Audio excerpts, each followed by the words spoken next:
Officials in Jerusalem say a bomb blast that injured 21 people was a terror attack.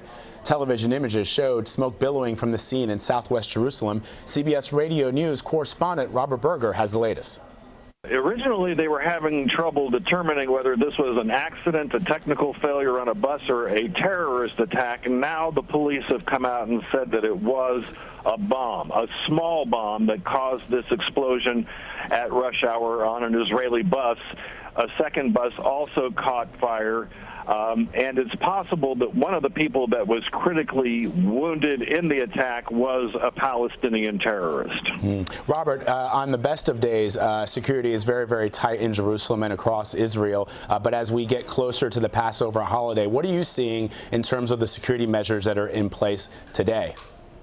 Well, security has been really tight here in Jerusalem now for about 7 months. There's been a wave of almost daily Palestinian stabbing attacks, but actually those have kind of died down in the past month or so. People were starting to hope that maybe that wave was over, and now you have an escalation because most of the attacks that we've seen were done with, like I said, with knives and here and there with guns, but this is the first time we've had an explosion during this wave of violence. And as you said, Passover's coming up. It's always a tense, a possible time when Palestinian militants would try to carry out attacks.